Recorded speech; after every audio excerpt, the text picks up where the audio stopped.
जिंदगी तुम्हारा इंतजार नहीं करती है, जिंदगी तुम्हारे लिए रुकती नहीं है। तुम सोते रहो तो भी जिंदगी जा रही है, तुम रोते रहो तो भी जिंदगी जा रही है, तुम टेंशन में रहो तो भी जिंदगी जा रही है, तुम हंसते रहो तो भी जिंदगी जा रही है, तुम लड़ाई झगड़ा मार पीट पत पत्नी पटकी पटका करते रहो तो भी जिंदगी जा रही है, तुम शराब पीकर नशा में पड़े रहो बेहोश तो भी जिंदगी जा रही है। जिंदगी गिफ्ट में मिली है, मुफ्त में मिली है। अगर जिंदगी को संभाल लोगे तो तुम्हारी जिंदगी धन्य हो जाएगी और लोग भी धन्यवाद देंगे कि ये आदमी ने वास्तव में कुछ देश के लिए, कुछ गांव के लिए, कुछ समाज के लिए इसने कुछ करके दिखाया। लोग कहेंगे भाई धन्य है आप, महान है आप, बहुत अच्छा किया है।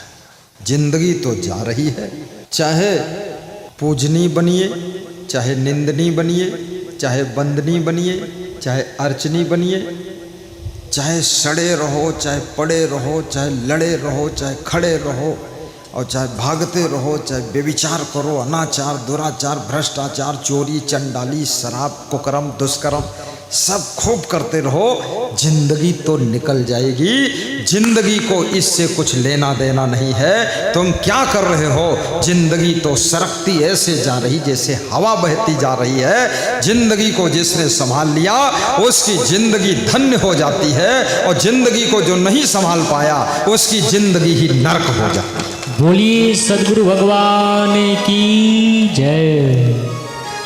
थोड़ा ताली भी जोरदार बजाया करो। ताली बजाओगे तो भी जिंदगी जा रही है और नहीं बजाओगे तो भी जा रही है।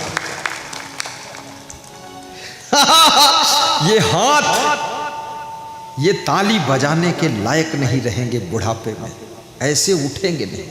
अब बजाने लायक है तो तुम बजाते नहीं, हाथ तुम्हारी बिल्कुल कमजोर हो जाएंगे। मक्खी भगाने भर की क्षमता नहीं है, हाथों में वो दशा हो जाएगी। अभी तो हाथों में वो ताकत है, ट्राली ढकेल देते हो तुम। एक दिन हाथ पांव ऐसे हो जाएंगे खुद को नहीं ढकेल पाओगे। ट्राली ढकेलना तो अलग है, इसलिए बजा लो ताली, नहीं तो मामला हो जाएगा खाली। बजा लो।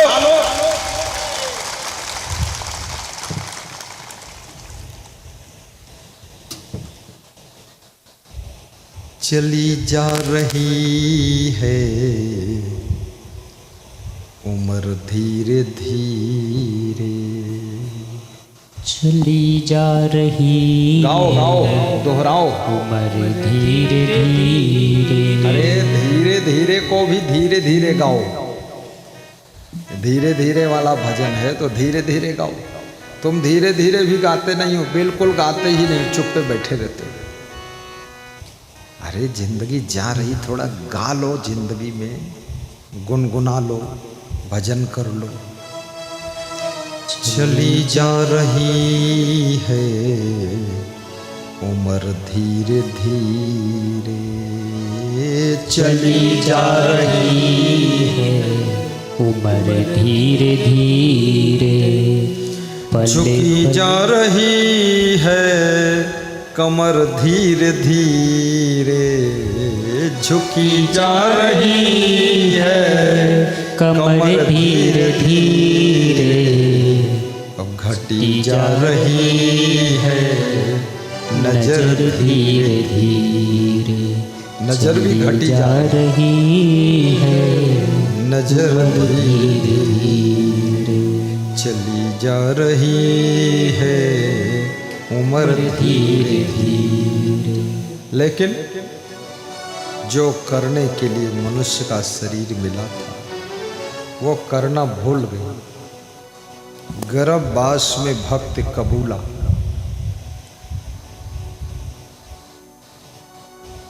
वंशगद्दी के महंत लोग प्रायः गाते हैं ये भजन, सतनाम सतनाम सतनाम बोल, जय करुणा में सतनाम बोल। फिर इसमें एक लाइन गाते हैं, गर्भवास में भक्त कबूला, बाहर आकर उसको भूला। और पाप की पिटरिया मत खोल, सतनाम सतनाम सतनाम बोल। और मिटा ले अपने जीवन की झोल। जिंदगी को आग की भट्ठी बना दिया है। पत्नी ने भी सोचा था पति के पास सुख मिलेगा, सुख नहीं मिला। जितना पत्नियों को दुख भोगना पड़ा है पतियों की नासमझी, पतियों के दुराचरण के कारण पत्नियां बहुत दुखी रहती है। वो भाग्यशाली है पत्नी जिसका पति शराब नहीं पीता है, जिसका पति नशा नहीं करता है, जिसका पति मांस मछली नहीं खाता है, जिसका पति दूसरे की पत्नी में फंसता नहीं है। वो पत्नी सौभाग्यशाली है। उसका पति केवल मनुष्य नहीं है बल्कि देवता स्वरूप है। ऐसा पति अगर मिल गया है, ऐसे पति को संभाल कर रखना। इधर उधर बहुत घूमने भी मत देना, क्योंकि घूमने वालों की खोपड़ी भी घूम जाती है और फिर उधर ही जिंदगी घूम जाती है। हाँ, घूमना मना है। कहाँ गए थे तुम? चलो इधर बैठो। घर से खेत, खेत से दुकान, दुकान से मार्केट, मार्केट से घर, घर से बेडरूम, इधर उधर घूमना मत, घूमना मना। अनर्थकम विप्रवासम गृहव्या पापई संधि पर दारा विमर्शम दंभम अस्तैन्यम पैसुनम मद्यपानम च ना सेवते यस्य सुखी सदैव।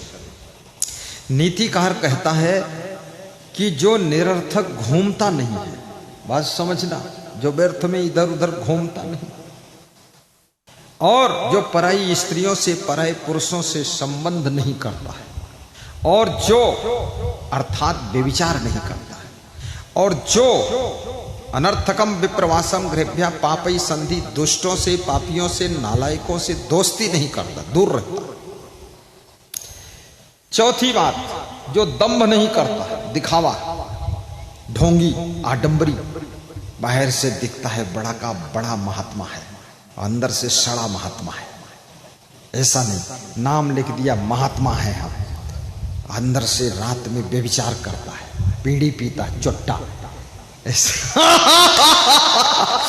तो ऐसा नहीं। दंभ जो ना करता हो, और दंभम अस्तैन्यम, चोरी ना करे, पैशनम, चुगली ना करे, चोरी चुगली से बचे, और मद्यपानम, किसी प्रकार का नशा ना करे। नीतिकार कहता है वो जिंदगी में कभी दुखी नहीं होता है, वो हमेशा सुख भोगता है और उसके साथ रहने वालों को भी वो सुख देता है। इसलिए कभी भी ऐसी गलतियां मत कर। कितने लोग थाईलैंड घूमने जाते, Thailand, Holland, Poland, New Zealand, Netherland, Featherland. अरे मूर्ख कहीं का, घर बर्बाद हो गया वहां न्यूजीलैंड में क्या कर रहा। कितने लोग कुल्लू मनाली जाते हैं, अरे पूरे उल्लू और पहुंच गए कुल्लू। हाँ, कुल्लू मनाली में क्या रखा है? पहाड़ है, नदी है, झरना है, बस उससे क्या मिलने वाला। ज्यादातर मनाली कुल्लू में जाते हैं उल्लू लोग। कुछ नहीं देखन की चाह है, नहीं सूंघन की चाह, और नहीं घूमन की चाह है, केवल तन निर्वाह। घूमने की इच्छा ही नहीं, कुछ देखने की इच्छा ही नहीं। मेरा तो बचपन से ही ऐसा था, मैं तो देखता ही नहीं, फालतू चीज देखना नहीं, घूमना है ही नहीं। क्या घूमना है?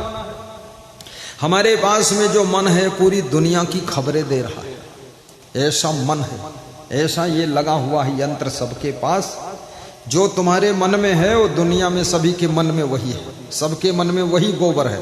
बस अंतर ये हो सकता, तुम्हारे मन में गधे का गोबर है तो उनके मन में घोबड़ का गोबर है, घोड़े का। बस है सबके गोबर भरा वही, गलत गलत सब भावनाएं। क्या देखना संसार में? देखना है तो उसको देखो जिसको देखने से तुम्हारी जिंदगी भी देखने योग्य हो जाए। गुरु का दर्शन करो, जिनका दर्शन करते करते तुम्हारा भी कोई दर्शन करने लग जाए। याद रखना, जाना है तो गुरु के सत्संग में जाओ, जहां जाने के बाद दुनिया में आना जाना ही ना पड़े, मुक्ति मिल जाए, सत्संग में जाइए। निर्माण मोहाजित संग दोषा अध्यात्म नित्या विनिवृत्ति कामा द्वंद्वैर्विमुक्तः सुख दुख संगैः गच्छन्ति अमूढ़ा पदमव्ययं तत् गच्छन्ति अमूढ़ा पदमव्ययं तत्। मुझे आपके क्षेत्र में बहुत अच्छा लगा। तिलक सबको लगाया जा रहा है। एक बेटी तिलक लगा रही है, 2 बेटियां लगा रही हैं। कुंवारी कन्याएं तिलक के लिए चुनी गई। एक मेरा साधक महान संत भी तिलक लगा रहा है। तिलक लगवाइए। तिलक धर्म का प्रतीक है। तिलक भक्ति की पहचान है। तिलक तुम्हारे मन को भी शुद्ध करने का काम करता है। और तिलक की थाल में दक्षिणा भी डालिए, जिससे घर में बरकत हो, घर में उन्नति हो। और अपने घर में भी स्नान करने के बाद तिलक लगा दिया करो। घर में पूजा मंदिर बना लो, उसमें गुरु का भी फोटो रख लो। और जो देवी देवता ज्यादा मानते हो तो उनको भी रख लो। कितने लोग 100 देवता रखे हैं और घर तो वो बिगड़ गया। घर देवी देवता की पूजा आपकी श्रद्धा है, करिए। लेकिन बिना गुरु के ज्ञान के, बिना गुरु की कृपा के इंसान का चंचल मन सुधर ही नहीं सकता है। याद रखना, रावण शिव भगवान का ध्यान करता था और राम भी शिव भगवान का ध्यान करते थे। लेकिन रावण क्या बोलता था? ओम नमः शिवाय, ओम नमः शिवाय, सुबह शाम दारू पिवाए, दोपहर में भैंसा खवाए, रात में अंडा चबाए। ओम नमः शिवाय। ना आचरण सुधरा, ना स्वभाव सुधरा, ना खान पान सुधरा। घड़ा भर भर के दारू पीता था रावण। और उसका भाई कुंभकर्ण, उसका भी कुछ नहीं सुधरा। 6 महीने तक सोता था और जब जागता था तो भैंसा खा जाता था। खाली ओम नमः शिवाय। लेकिन राम क्या कहते हैं? राम किसको मानते हैं? वही तुम भी मानो। राम का आचरण नहीं बिगड़ा, सुपर्णखा बिगाड़ने के लिए आई, फिर भी राम का मन फिसला नहीं। अगर सुपर्णखा को स्वीकार कर लेते तो लंका तो ससुराल बन जाती, दहेज में सोना मिल जाता बहुत सारा। राम की जगह तुम खड़े होते, तुरंत सुपर्णखा के साथ 7 फेरा नहीं 700 फेरा घूम जाते और उधर लंका चले जाते और सोना वोना गठरी बांध लाते। तुम चूकते ही नहीं। लेकिन राम सुपर्णखा को स्वीकार नहीं करते। एक पत्नी व्रत का पालन किया। शिव जी राम के भी इष्ट हैं, लेकिन राम का गुरु वशिष्ठ, राम के सदगुरु विश्वामित्र। वशिष्ठ ने बाल अवस्था में राम को संस्कार दिया, शिक्षा दिया, दीक्षा दिया। और सदगुरु विश्वामित्र ने युवा अवस्था में राम को कंट्रोल में रहने का ज्ञान प्रदान किया कि जिंदगी कैसे जीना है। शास्त्र ज्ञान और शस्त्र ज्ञान प्रदान किया। याद रखना, जिंदगी में गुरु और सदगुरु जब होगा तो इंसान से तुम महान बनोगे और महान से भगवान बनोगे। बिना गुरु के कोई कल्याण होता ही नहीं। बोलिए सदगुरु भगवान की जय। इसलिए शिव को मानो, काली देवी के मानो, किसी देवी देवता को मानो, मैं मना नहीं करता, लेकिन जरा गुरु की शरण ले लेना। राम कृष्ण से को बड़ा उन्हूं तो गुरु की नहीं।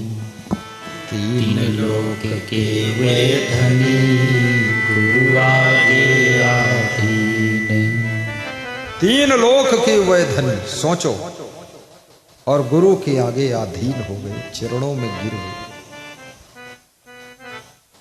शराब पीकर कोई पहलवान बन नहीं सकता, जुआ खेल कर कोई धनवान बन नहीं सकता। अटल सत्य नियम है दुनिया का, बिना गुरु कृपा के कोई महान बन नहीं सकता, महान बन नहीं सकता। गुरु अच्छा ढूंढो, गलत गुरु मत करो, थोड़ा गुरु का आचरण देख भी लो। गुरु को गौर से देखो भी, परखना पड़ेगा गुरु कैसा होना चाहिए। गुरु नशा मुक्त होना चाहिए, गुरु ब्रह्मचारी होना चाहिए, गुरु वैराग्यवान होना चाहिए, गुरु सदाचारी होना चाहिए, गुरु निर्मल होना चाहिए। गुरो निर्मला शांता साधवो मितभाषिणा काम क्रोध विनिर्मुक्ता सदाचारा जितेंद्रिया। पार्वती जी ने स्कंद पुराण में शिव जी से पूछा था कि हे भगवान, गुरु कैसा होना चाहिए। शिव जी बहुत विद्वान हैं, ज्ञानी हैं, पार्वती जी विदुषी महिला है। शिव जी कहते हैं गुरु निर्मल अंतःकरण का हो, जिसका आचरण निर्मल हो, वाणी निर्मल हो, जीवन कमल हो, मन शीतल हो, ऐसा गुरु होना चाहिए। गुरु निर्मलः शांतः, और गुरु प्रसन्न चित्त हो, खुश रहता है। कितने गुरु लोग ही टेंशन में, वो तुमको क्या शांति देंगे। मनोज भाई पटेल आनंद गुजरात के कह रहे थे, मैंने प्रवचन सुना बहुत साधु का यूट्यूब चैनल में, तो मुझे लगा कई गुरु तो खुद ही टेंशन में, ऐसा प्रवचन सुना था। बोले आपका सुना तो हंसता हुआ प्रवचन, खिलखिलाता हुआ चेहरा, मैंने कहा इसी को गुरु बनाओ। गुजरात से चलकर आए, गुरु बना दिया। शिव जी कहते हैं गुरु प्रसन्न चित्त होना चाहिए, गुरु खुश रहना चाहिए, ऐसा गुरु। गुरु निर्मला शांता साधो, और गुरु वाहो जो साधु भी हो, साधु महात्मा हो,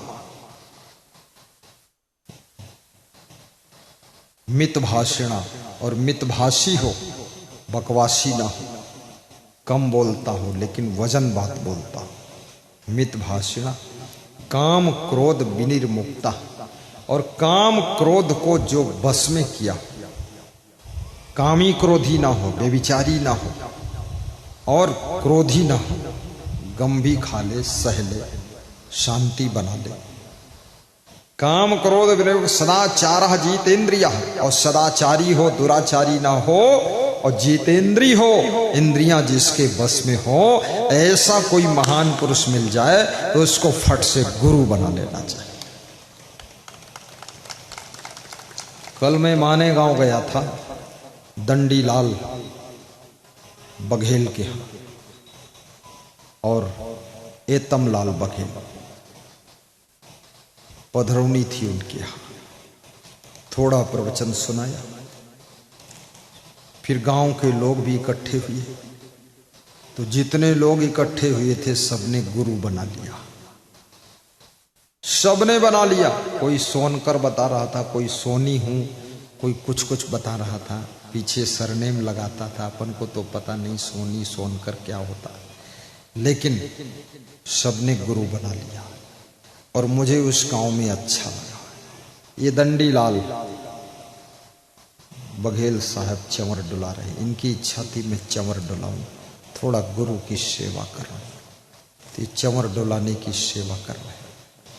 अब इनको आज्ञा दूंगा, आराम से बैठकर अब सुन जाओ, सुनो, जाकर ध्यान से सुनो, थक जाओ। साहिब बंदगी बोलो, ताली बजा दो एक बार।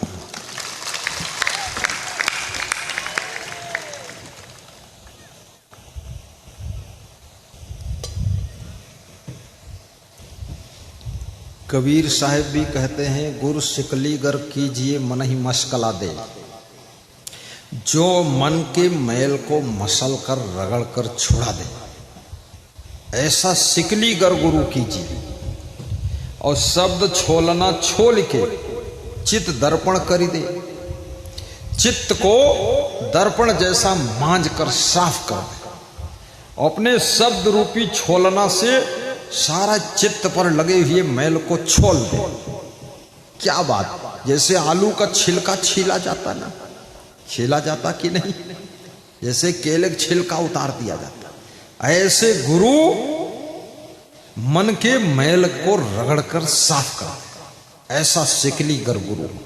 गुरु शिकली गर कीजिए मन ही मशकला दे, और मन को मसल कर मन का मैल छोड़ा दे। मन में कितना मैल लगा हुआ है। मैली चादर ओढ़ के कैसे द्वार तुम्हारे आऊं, आने में शर्माऊं। मैली चादर धो करके आ जाओ तुम। चादर धोते क्यों नहीं हो, मैल लगा कर बैठे हो। गाना गाते हो मैली चादर ओढ़ के कैसे आऊं, धो दो जाकर। कहां धोओगे? सत्संग रूपी जल हो, भक्ति रूपी साबुन हो, और सदगुरु धोबी हो। और सदगुरु के घाट पर जाइए, और सत्संग के जल से भक्ति का साबुन लगाकर ज्ञान गंगा में स्नान कराकर तुम्हारे मन की मैली चादर को धोकर निर्मल कर देगा।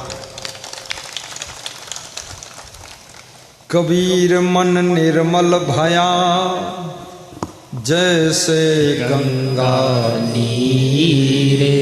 कबीर के मुकाबले कोई संत ही नहीं हुआ। लास्ट लेवल के संत कबीर। कबीर क्या बोल रहे हैं? रैदास ने कहा था मन चंगा तो कठौती में गंगा, लेकिन कबीर और उससे ऊपर निकल गए। कबीर कहते हैं मन अगर निर्मल हो गया, गंगा जल जैसा निर्मल हो गया, तो पीछे पीछे भगवान तुमको ढूंढते घूमेगा। कबीर साहब कहाँ हो? कबीर मन निर्मल भया, जैसे गंगा नीर। ओहो, पाछे पाछे हरि फिरे, कहत कबीर कबीर। इसलिए कबीर का लोहा विश्व मानता। कबीर किसी एक जाति के नहीं, किसी पार्टी के नहीं, किसी मजहब के नहीं, किसी एक देश के नहीं, किसी एक गांव के नहीं, पूरी मनुष्य जाति के कबीर साहब हैं, पूरे विश्व के कबीर साहब हैं। उन्होंने किसी एक के लिए नहीं कुछ कहा है, जो भी कहा है पूरे विश्व के लिए कहा है। इसलिए कबीर साहब विश्व के नाथ बन गए। बोली सदगुरु कबीर साहेब की जय। वो गाना गाते घूम रहे मैली चादर ओढ़ के, कैसे द्वार तुम्हारे आऊं। माता मेरे द्वार। इधर क्या करता गंदा आदमी? सत्संग में जा, तेरे जैसी लाखों चादरें धुल चुकी है, तेरी भी चादर धुल जाएगी। सत्संग में सूरदास की मैली चादर धुल गई, तुलसीदास की मैली चादर धुल गई, और सत्संग में लाखों लाखों की मैली चादर धुल रही है। किसी की मैली चादर ऐसे दाग लगे थे, मांस मछली खाता था, दारू पीता था, मुर्गा अंडा सब खाता था। ऐसा सत्संग के घाट पर पहुंच करके धुलाई हुई है। पूरा निर्मल जीवन हो गया, कोई दाग नहीं रह गया, कोई बुराई नहीं रह गई। अब जिंदगी ऐसे है कि भगवान स्वयं ढूंढता है कि ये कबीर जैसा भक्त कहां जा रहा है। ऐसी जिंदगी हो गई। मैली चादर ओढ़ के कैसे द्वार तुम्हारे आऊं। फालतू मत गाओ।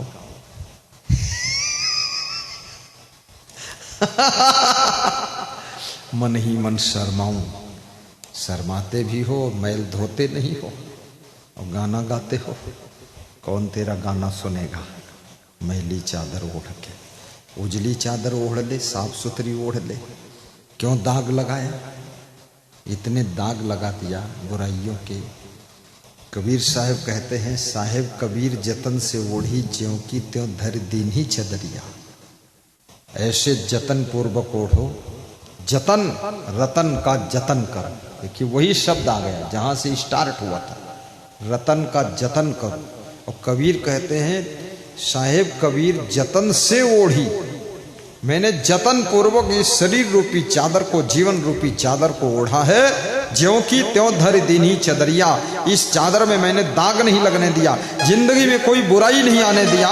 ज्यों की त्यों चादर मैंने वापस लौटा दी। कबीर साहब कहते हैं आप भी अपने मनुष्य जीवन की चादर को निर्मल ही वापस लौटाना है, गंदा करके वापस नहीं लौटाना है। मरने से पहले पहले सारे मैल के दाग धो डालिए, जिस दिन मरो निर्मल चादर लेकर के मरना चाहिए, गंदगी लगाकर मरना नहीं। महान भक्त विमल कुमार, कितनी इनके अंदर प्रियता है। गुरुदेव को बुला करके सबके लिए सत्संग करवाया। मैं तो यहाँ श्रोताओं को देख करके बड़ा खुश हूँ। कल भी पंडाल बढ़ाया गया, आज भी बढ़ाया गया, कुर्सियाँ पीछे घसीटी गई, रिकॉर्ड टूट गया। मैं तो आशीर्वाद देता हूँ। अब लगता है मुझे इस क्षेत्र में दोबारा आना पड़ेगा कि नहीं आना पड़ेगा, दोबारा आना पड़ेगा कि नहीं आना पड़ेगा। मानेगांव मानेगांव वाले बुला लेना, अचानकपुर वाले भी बुला लेना। और आज एक मेरे पास में भक्त आया, उसका नाम बबलू, क्या नाम, खड़े हो, बबलू दास मात्रे, आगरे। इसने मेरे से रास्ते में कहा कि कल मैंने आपको 1100 रुपया दान दिया था। अब मुझे याद था नहीं पूरा, तो मैंने सोचा वापस मांगना चाहता क्या। रास्ते में मेरी गाड़ी रोक के और मोटरसाइकिल रोक के बोला 1100 दिया था तुमको। तो मैंने कह दिया हाँ दिया था। तो बोला 1100 दिया था। तो मैंने सोचा मांगेगा, दिया हो न दिया हो पर वापस कर दूंगा, भाई क्या करे, झगड़ा कौन करेगा, क्योंकि मात्रे तो ही है। तो मैंने सोचा क्या कहना चाहता है। तो उसने फिर बोला कल 1100 आपको दान दिया था। ऐसा आदमी जिंदगी में मुझे पहला मिला जो रास्ते मिल के पकड़ के बताया। मैं तो जो दे देता हूँ फिर बोलता नहीं कुछ, चलो ठीक। तो बोला कि 1100 दिया, 3 लाख रुपए का हमारा काम मिल गया हमको, इतना फायदा हुआ, मैं खुद आपको बुलाकर सत्संग कराऊंगा। उसने बताया दान में ये शक्ति है, दान से ये प्रभाव है। बहुत दिनों से काम नहीं मिल रहा था, इधर दान उधर काम, तुरंत मिल गया। तुरंत का दान महाकल्याण। ये सोचिए, यही बात है, जो बात थी वही बात बताए। बैठो तो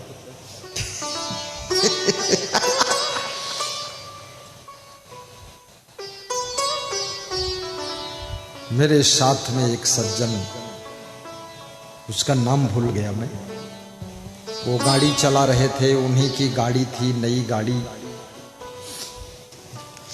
मैं उन्हीं की गाड़ी से आज सुबह सुबह एक गांव पौड़ी है वहां गया था। पौड़ी में ओम प्रकाश और उसकी पत्नी रोशनी मरकाम, यही नाम है ना। कहीं बैठे हो ओम प्रकाश, कहाँ हो, खड़े हो जाओ ओम प्रकाश। भीड़ में शर्मा जाएगा, खड़ा भी नहीं होगा। और 3 बजे जागकर व्यवस्था किया तो सो रहा होगा, पता नहीं क्या कर रहा है। उसके यहाँ गया, इतनी सेवा किया, इतनी सेवा किया। अरे उसकी सेवा से छोले बनाया और लौकी का हलवा मैंने खाया। फिर यहाँ भोजन आया तो मैंने कहा भूख ही नहीं है, आज छोले खाया हूं इसलिए तुम्हारे दिमाग का मैल छोड़ रहा हूं। हाँ भोजन नहीं किया, फिर बस छोले और लौकी का हलवा। रोशनी बाई मरकाम, ओम प्रकाश मरकाम, बड़ी श्रद्धा, बहुत श्रद्धा है। बड़े बड़े फोटो गुरु के लगाया है, दर्शन करते हैं। हर कमरे में फोटो, खपड़ेल तोड़कर कुछ नया मकान बनाया। याद रखना, घर में गुरु का चित्र लगना चाहिए, हर कमरे की दीवार पर चित्र लगना चाहिए।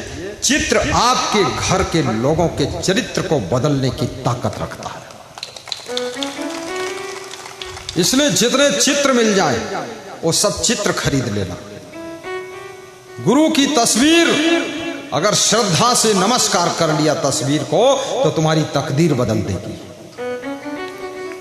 मेरे को कोई बड़ा काम आता है तो मैं क्षमादेव को हाथ जोड़ता हूं, आंखें बंद करता हूं कि हे क्षमादेव भगवान, ये काम हो जाना चाहिए, वो हो जाता। एक भगत कह रहा था कि तुम्हारा नाम लेकर के 3 महिलाओं को बोला हूं तुम्हें बेटा हो जाए, तीनों को बेटा हुआ। मैंने कहा मुझे पता नहीं तू बेटा बांट रहा है।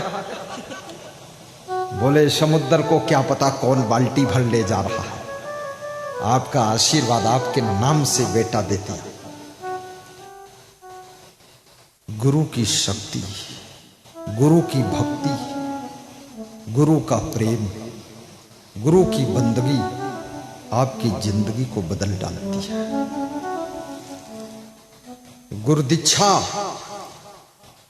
तुम्हारी मनो इच्छा को पूर्ण करती है। गुरुदीक्षा गलत इच्छा का समन करती है। गुरुदीक्षा तुम्हारे भीतर शुभ इच्छा को जन्म देती है। इसलिए गुरुदीक्षा भी लेना चाहिए।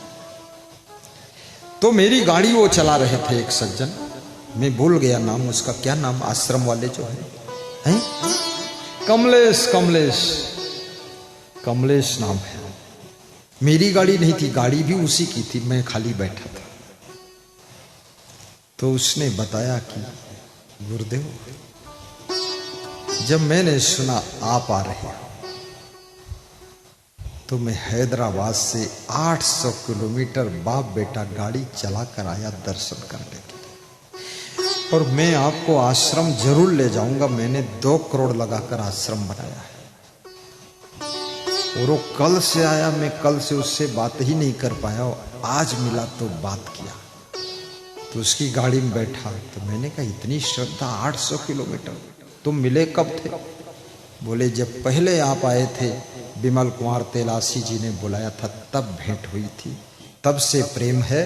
मैं खुद आपको बुलाना चाहता हूँ, यहाँ प्रवचन कराऊं, लेकिन आपकी प्रबंधक से टाइम मांगा तो प्रबंधक ने बताया कि टाइम मार्च में मिलेगा, तो हमारे बच्चों का एग्जाम था इसलिए कैंसिल हो गया, अब फिर आगे सही टाइम दे देना। तो उसने एक बात कही कि गुरुदेव हमारे पास में खाने को भी कुछ नहीं था, इतनी गरीबी थी, लेकिन जिस दिन से मैंने परमार्थ में मन लगाया, धर्मार्थ में मन लगाया, सेवार्थ में मन लगाया, परोपकार में मन लगाया, धन लगाया, उसी दिन से मैं छोटा मोटा राजा हो गया। अब सब कुछ सुखी हूं। 3 गाड़ियां हैं मेरे पास में 50 लाख की, मकान भी बनाऊंगा टॉप का, जमीन खरीदा हूं, और आश्रम 2 करोड़ का बना दिया। और गुरुदेव धर्म, भक्ति, परोपकार, प्रवचन से ही ये हुआ है। इसलिए मैं कहूंगा आप भी धर्म भक्ति से जुड़ो, परोपकार से जुड़ो। स्वार्थ के लिए तो पशु पक्षी भी जिंदगी जीते हैं, लेकिन जो परमार्थ के लिए भी जीवन जिए वही भाग्यशाली होता है, वही किस्मत को उदय करता है। दूसरों का भी ध्यान देना थोड़ा सा। एक छोटी सी कथा सुनाता हूं।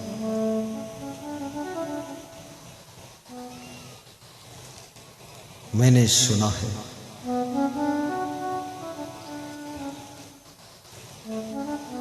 एक महात्मा किसी राजा के दरबार में आकर के रोज भोजन ग्रहण करता था और दक्षिणा भी ले लेता था। तो राजा के मंत्री की नजर पड़ी कि ये तो 10 साल से रोज आता है, यही खाता है और दक्षिणा भी ले जाता है। तो मंत्री लोग ज्यादा चतुर होते हैं। मंत्री ने राजा से कहा ये साधु से पूछो कि जिनका जन्म एक ही मुहूर्त में होता है उनका भाग्य जुदा जुदा क्यों होता है, पूछो सवाल। राजा ने पूछा तो महात्मा को कुछ मालूम नहीं था। महात्मा बोला हमको मालूम नहीं। तो मंत्री ने कहा ये 10 साल से भोजन भंडारा यही खा रहा है और दक्षिणा ले रहा है और मालूम कुछ भी नहीं इसको क्यों खिला रहे? ये सुन करके महात्मा घबरा गया कि क्या करूं।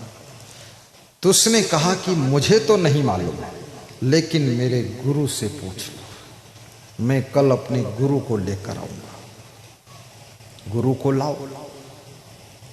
एक झंझट खड़ा हो गया, सवाल खड़ा हो गया फालतू। कुछ लोग ऐसे होते हैं ना, शांति से जिंदगी चल रही उसमें बीच में कुछ न कुछ झंझट खड़ा कर देते हैं। वो मंत्री उसमें झंझट खड़ा कर देते।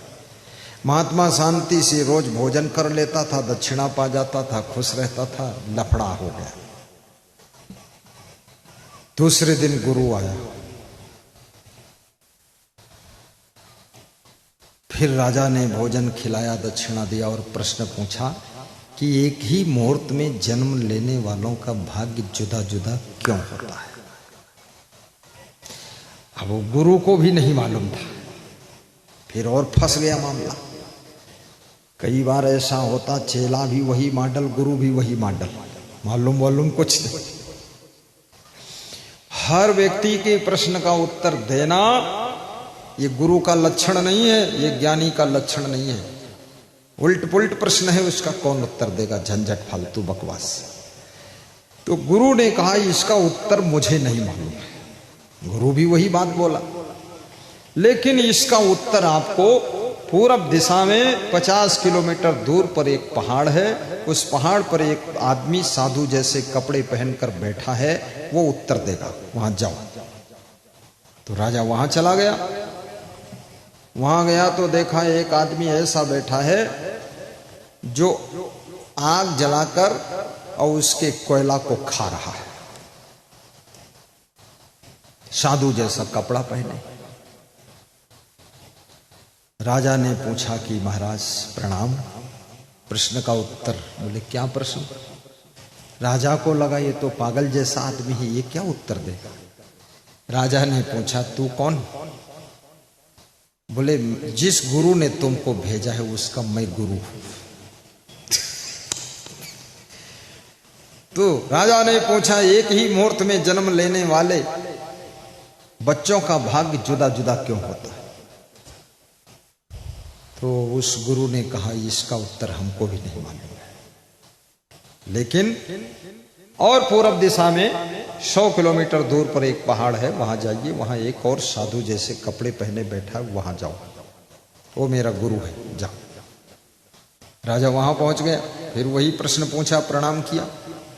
तो वो अपने शरीर की चमड़ी का मांस नोच नोच कर खा रहा था, ऐसा था। और कपड़े भी उल्लुल जुल्लुल पहने था, गंदगी लगाकर। राजा ने कहा प्रणाम महाराज, मैं प्रश्न पूछने आया, पूछो। बोले ये बताओ एक ही मुहूर्त में जन्म लेने वालों का भाग्य जुदा जुदा क्यों होता है? तो उसने कहा मेरे को इसका उत्तर नहीं मालूम, लेकिन ये बता दूंगा उत्तर कहां मिलेगा। अब उसको भी नहीं मालूम। बोले पहाड़ से नीचे उतर जाओ और नीचे एक गांव है, उस गांव में एक 8 साल की उम्र का बालक है, वो बीमार है जब से पैदा हुआ, और वो बालक तुम्हारे प्रश्न का उत्तर देगा। राजा पहाड़ से नीचे उतर गया, उस बीमार बालक के घर पहुंचा, ढूंढते ढूंढते परेशान हो गया। पूछा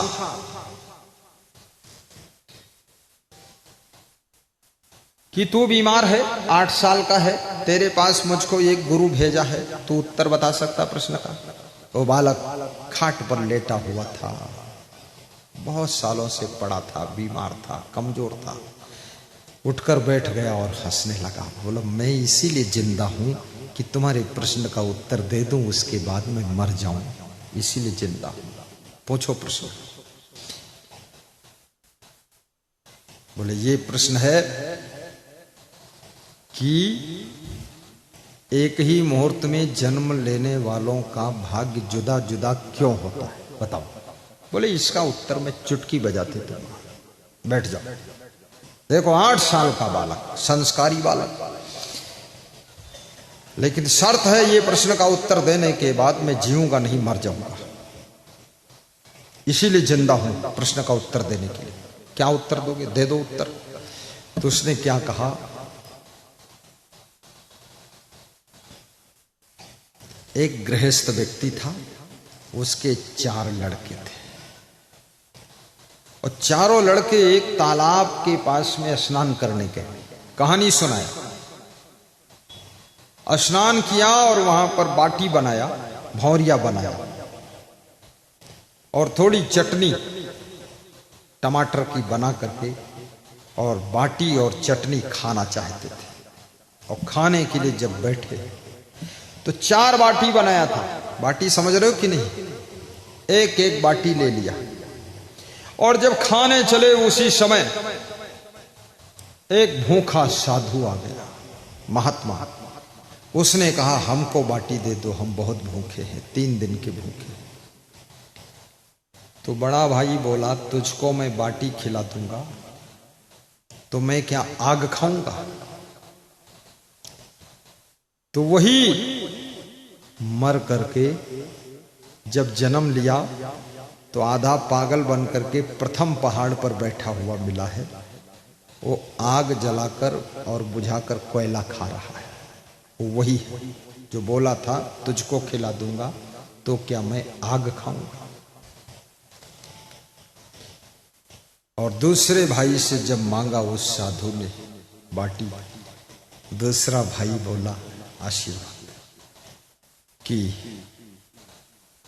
तुझको मैं खिला दूंगा तो क्या मैं अपना मांस खाऊंगा। तो दूसरा भाई जन्म लेकर के दूसरे पहाड़ पर बैठा है और उसका दिमाग गर्म हो गया, फेल हो गया, तो अपना ही मांस नोच नोच कर खाता, उससे मिलकर अभी आ पाए। और तीसरे भाई से जब बाटी मांगा उस महात्मा ने तो तीसरे ने जवाब दिया तेरे को खिला दूंगा तो मैं क्या भूखों मरूंगा। तो वो कोई और भाई नहीं, वो मैं हूं। मेरे ऐसा रोग हो गया कि मैं कुछ खा ही नहीं सकता, मैं भूखों ही मर रहा। और चौथे भाई से मांगा, छोटे भाई से, तो उसने मुस्कुराया और आधी बाटी तोड़ करके उस संत को खाने के लिए दे दिया कि आधी तुम खा लो बाबा, आधी हम खा लेंगे। और वो कोई और नहीं है, वो राजा साहब आप ही थे, हमारे सगे भाई छोटे। आप उस आधी बाटी सेवा संत की कर दिया, आधी बाटी से आपने संत को खिला दिया आधी बाटी, जिसके प्रभाव से आप तो राजा हुए और हम लोगों की दशा ये देख ही रहे हैं। इसलिए भाग्य जुदा जुदा होता है। आदमी का भाग्य कर्म के अनुसार जुदा जुदा होता है, स्वभाव के अनुसार जुदा जुदा होता है, संस्कार के अनुसार जुदा जुदा होता है। इसलिए भाग्य बदलना है तो याद रखना, सेवा शुरू करिए। सबसे पहले माँ की सेवा करो, पिता की सेवा करो, भाई की सेवा करो, बहन की भी सेवा करो, ग्राम सेवा करो, पशु पंछियों की सेवा करो। सेवा से किस्मत बदलेगी और किस्मत को बदलने वाला कोई नहीं।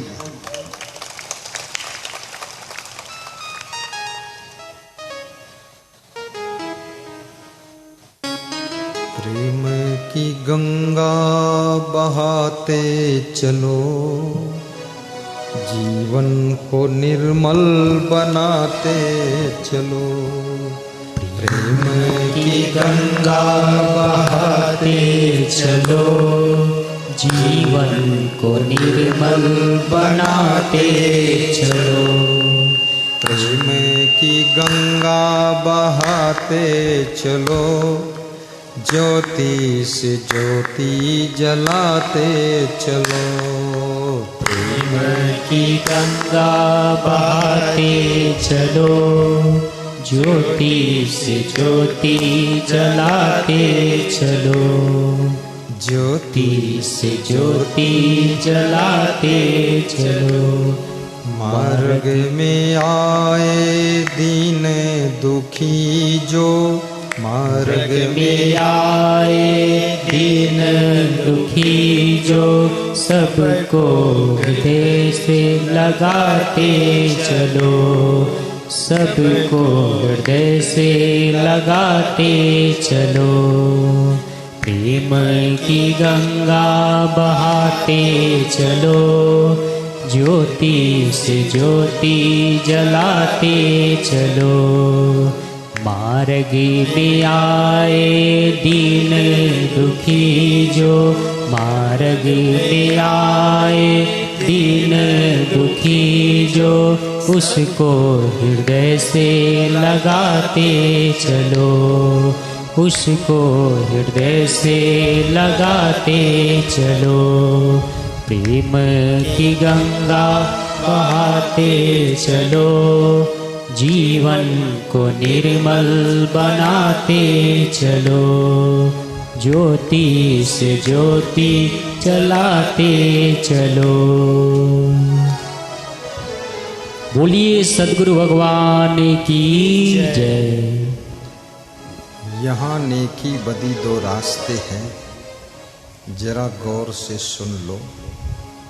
तुम्हें चलना है जिस मार्ग से, अपना रास्ता चुन लो। पर चलने से पहले सोच लो अंजाम क्या होगा। भलाई कर भला होगा, बुराई कर बुरा होगा, बुराई कर बुरा होगा। दो ही रास्ता है संसार में, एक तो नेकी का रास्ता है, दूसरा बदी का रास्ता है। एक तो प्रेम का रास्ता है, दूसरा क्रोध का रास्ता है। प्रेम से जियो और चाहे गुस्सा में जियो। जीना आपको है और जीना संसार में ही है और जीना परिवार में ही है और रहना समाज में ही है। तरीका दो ही है, प्रेम से जियो या क्रोध में जियो। रहना पत्नी के साथ ही है, क्रोध करके रहो और चाहे प्रेम करके रहो। रहना तो पति के साथ ही है, चाहे गुस्सा में रहो और चाहे भूसा में रहो।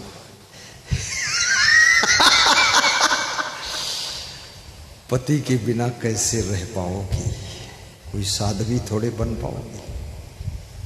पत्नी के बिना कैसे रह पाओगे? कोई महात्मा साधु लंगोट थोड़े बांध पाओगे। अरे लंगोट बांधना पति पत्नी बनने से भी ज्यादा कठिन है, लंगोट बांधना। और लंगोट सही ढंग से बंध गया यदि, तो याद रखना फिर उससे बड़ा सुख कहीं है भी नहीं। बस लंगोट पक्का रहना चाहिए। लंगोटी का पक्का साधु विश्व में सबसे अधिक सुखी है। पूरा मन बस में हो गया।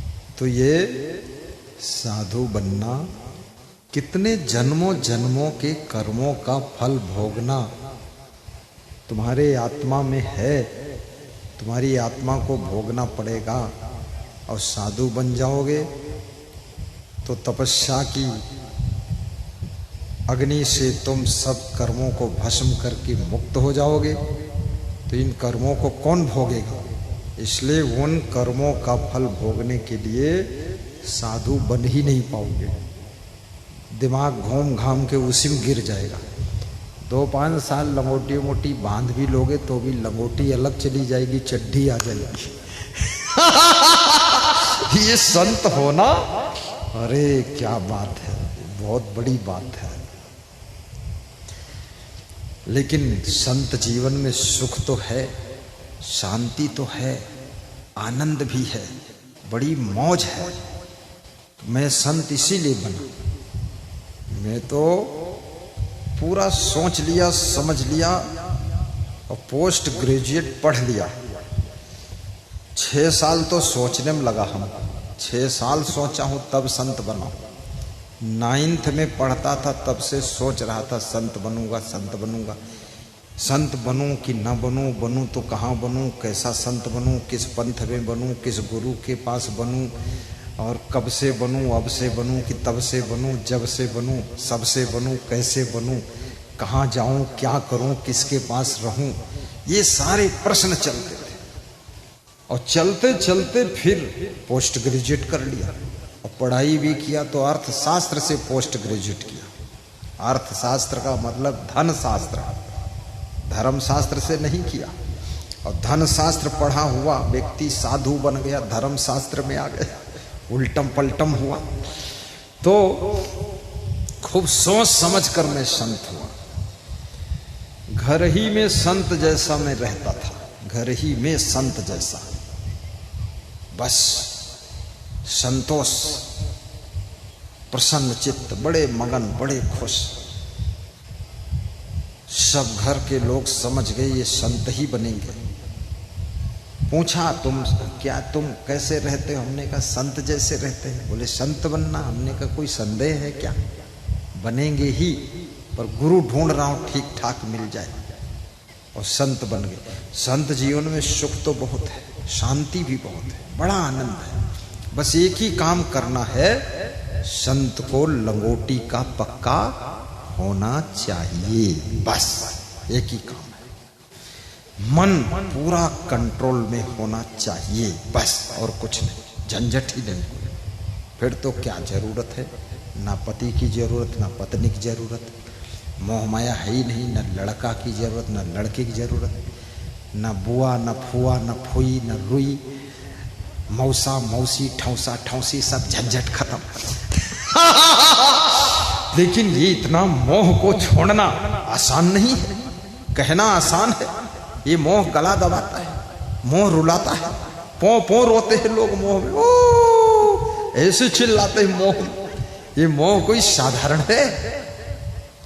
महाराजा दशरथ भी मोह में मर गए, भगवान राम बन गए, राजा दशरथ मर गए। बेटे का वियोग सह नहीं पाए। बेटा जिंदा था, पक्का भी था कि 14 साल बाद वापस लौटेंगे राम, फिर भी 14 साल के बजाय वो 4 घंटे में खत्म हो गए। मोह में मर गए, हार्ट अटैक हो गया, बहुत दुखी हो गए। अब राजा दशरथ को गुरु वशिष्ठ सलाह दे देते कि भाई आप राजा दशरथ हैं, भगवान राम के बिना नहीं रह सकते हो, तो आप भगवान राम के साथ में आप भी बन चाहिए। सीता जी को वनवास नहीं हुआ, वो चली गई, लक्ष्मण वन में चले गए, तुम भी चले जाओ। तो दशरथ जी ने कहा मैं बूढ़ा हूँ, चल नहीं पाऊंगा। अरे तो रथ पे बैठ लो ना, पीछे रथ ले लो, उसमें दाल चावल रख लो, थोड़ा नमकीन बिस्कुट रख लो, रास्ते में खाते रहो, आगे आगे बेटा देखते रहो, चलते रहो। मरने क्या जरूरत यार, चले जाओ। जा भी नहीं पाए क्योंकि इधर और घर का मोह था, मोह में मर गए लोग। जा नहीं सकते, मोह जाने भी नहीं देगा। कितने लोग, मैं राजस्थान में सत्संग कर रहा था, सत्संग करके उठा और विदा हुआ तो एक बूढ़ा आदमी भागता हुआ आया और मेरे पैर छुआ, सब मेरे मिट्टी लगा दिया और नाक लगा दिया, नाक की रेमट लगा दिया और खून लगा दिया। सब उसके मिट्टी लगी थी और नाक से रेमट और खून सब फूटा हुआ माथा।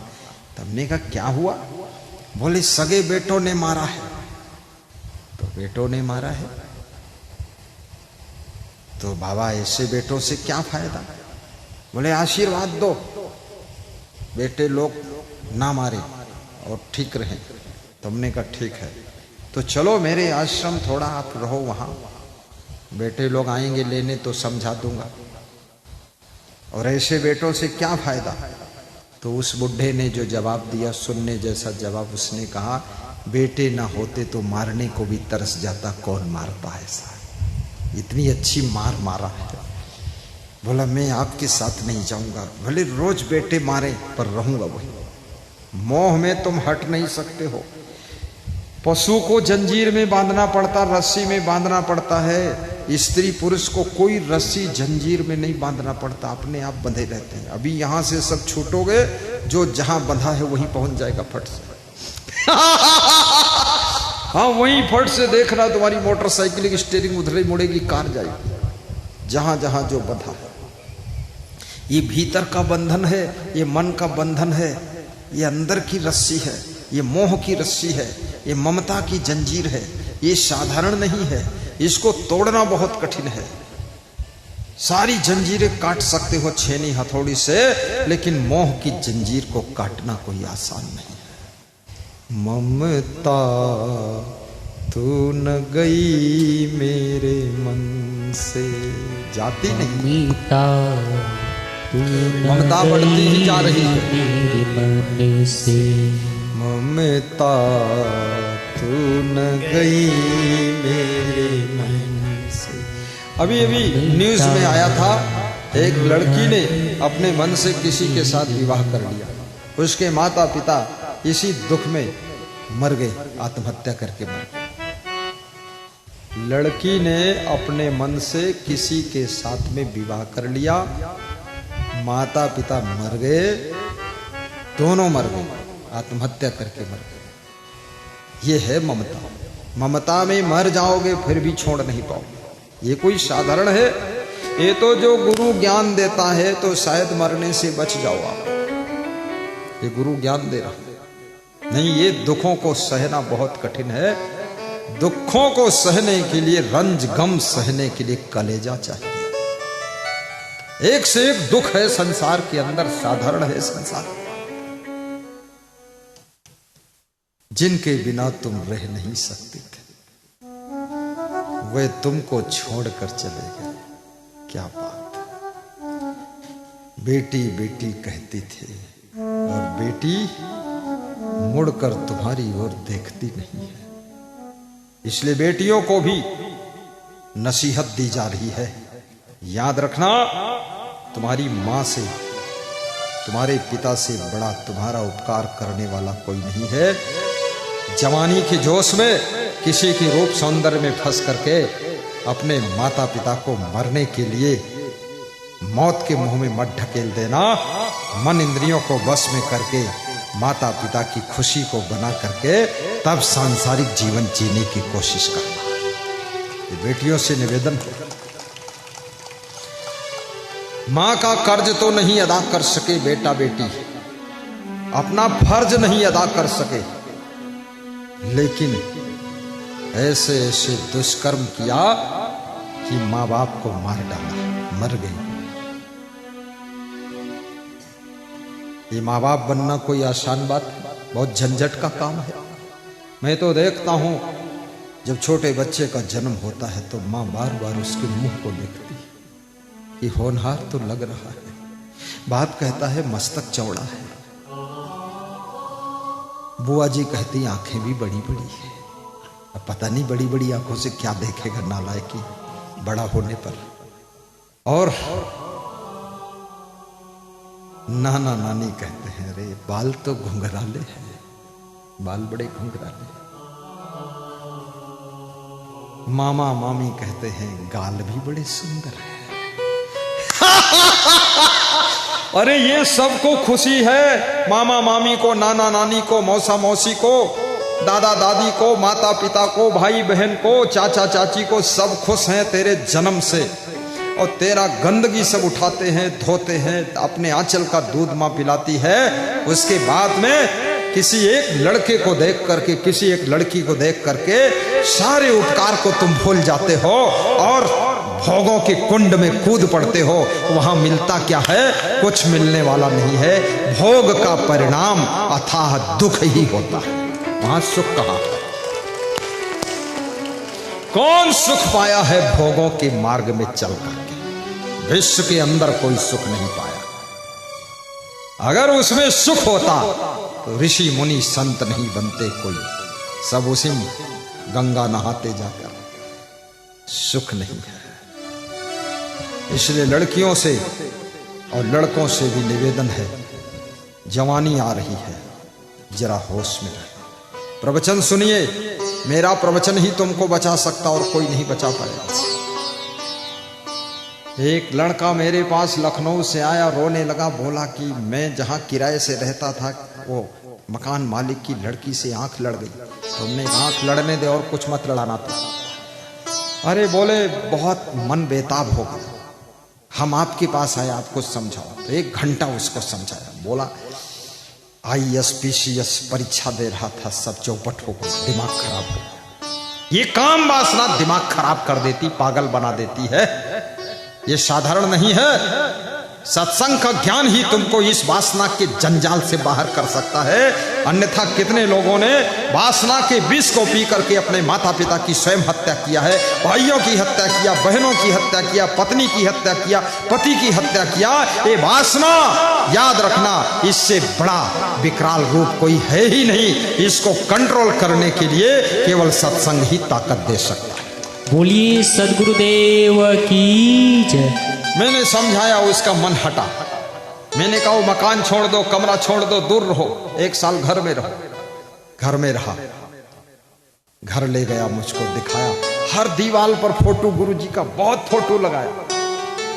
मैंने कहा इतना क्यों लगाया? अरे बोले इतना फोटो आपका लगा है, आपको देखता रहता हूं फिर भी उस लड़की की याद आ जाती है। हालत खराब है, तुम्हारे सब तरफ फोटो है, उसका एक भी फोटो नहीं, पर वही मन में घुस गई। तो मैंने कहा मैं नहीं घुसा। बोले मैं घुसाना चाहता हूं फिर भी तुम नहीं घुस पाते हो।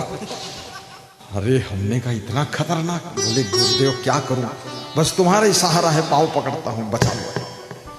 हमने कहा कोई नदी में डूब रहे जो मैं बचा लूं? अरे बोले नदी से निकल जाते, इसमें निकलना मुश्किल। और उसको सत्संग सुनाया, वैराग्य सुनाया, सब सुनाया। उस लड़के का मन हटा, विषय वासना से हटा, और वो लड़का आज एसडीएम बन गया है, एसडीएम, सब कलेक्टर बन गया। लेकिन जब से सब कलेक्टर बना, गुरु को मिलने नहीं आया है। मतलब निकल गया, पहचानते नहीं। हाँ, ये संसार बड़ा स्वार्थी है। और मैं भी भूल गया, नेकी कर नदी में डाल। मेरे से कोई कहता है बालक नहीं हो रहा, आशीर्वाद दे दो, आशीर्वाद दे दिया, बालक हो गया। मैं तो भूल जाता हूँ कि इसको बालक हुआ कि बालिका हुई कि बकरी हुई कि भेड़ा हुआ। झंझटम कौन पड़े, क्योंकि जिसका काम हो गया वो हमको भूल गया तो हम उसको भूल गए। क्योंकि अब हो गया तो हो गया, अब कुछ हमको तो देना है नहीं, उसको आना नहीं, बंदगी भाव करना नहीं, 2 रुपये दान भी नहीं देना है। अब हो गया बालक तो जाने दो बालक, अब क्या करना झंझट में। तो मैं भूल जाता हूँ। आशीर्वाद लाखों लोगों को दिया, फलित भी बहुत लोगों को हुआ, लेकिन 1-2 लोग घूम कर मिले, बाकी मिले नहीं। बोले तुम्हारे जैसे गुरु, हम ऐसे ऐसे गुरुओं को तो रास्ता बता देते हैं, अपना काम हो गया, बालक मिल गया, तुम जाओ उधर। तो ये वासना बहुत खतरनाक है। इसलिए मैं नौजवानों से निवेदन करता हूं, कृपया सावधान। खतरे की घंटी है, जवानी चढ़ रही हो और धन भी मिल रहा हो और स्वतंत्रता भी हो और कुसंग भी हो, तो पतन होने में किसी साधन की कमी नहीं रहती। और जवानी हो, जवानी में जगाने वाला कोई सद्गुरु मिल जाए। धन हो, धन के साथ में धर्म बुद्धि हो जाए, और स्वतंत्रता के साथ साथ में अपने मन पर सुवस्था भी हो, और कुसंग की जगह पर सत्संग मिल जाए, तो जिंदगी संभलने में कोई संदेह नहीं है, जिंदगी धन्य हो जाए।